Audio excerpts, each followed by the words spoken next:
Hello and welcome back. So, if you saw the last video, you're probably still a little bit hazy on the concept of the chain rule. So, I'm going to do a couple problems so that you actually get the concept down and you know what's going on.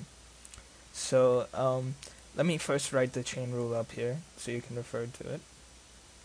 The chain rule basically says that if you're looking for the derivative of f of g of x, which is a composite function, so f of g of x prime equals f prime of g of x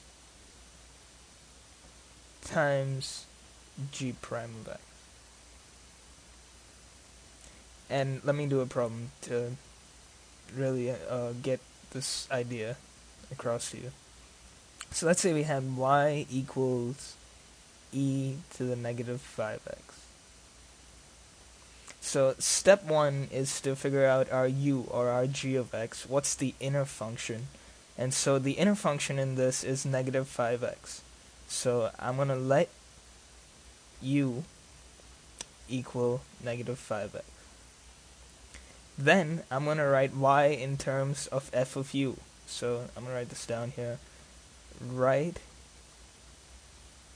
y in terms, or as a function of u. So y as a function of u is y equals e to the u. Then we differentiate this, so e to the u prime, or e to the u prime is just like e to the u is just like e to the x. So e to the u prime is e to the u.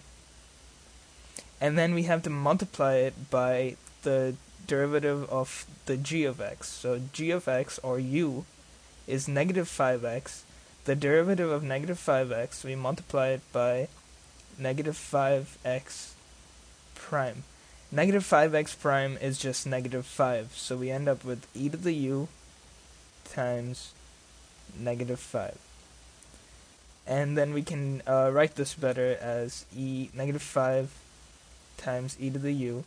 And then the final step is to put this back in terms of x, because we can't leave this in terms of u. That's not what we were looking for. We were looking for dy over dx, not dy over du. So this equals negative 5e, and we let u equal negative 5x, so we just plug this back in place of u. So it's negative 5e to the negative 5x. And that's it. That's the chain rule. So let me do one more problem so that you really get this idea down. And I'll leave the chain rule up there so that you can keep referring back to it if you need to. Do that. Okay. Let's say we had y equals the secant of the tangent of x. Let's just do a trig one for fun. Okay, so step one is we let u equal the inner function, so I'm going to let u equal the tangent of x. And then we write y in terms of, as a function of u, so y equals the secant of u. Then I differentiate the secant of u. The secant of u, if you remember from the trig derivatives, and if you don't, you can go back and watch those, or you should write them down on your trig reference sheet. And the derivative of the secant of u is the secant of u times the tangent of u. And so I found the derivative of this. Now I have to multiply it by the derivative of the inner function, which is tangent of x. So I multiply this by tangent of x prime.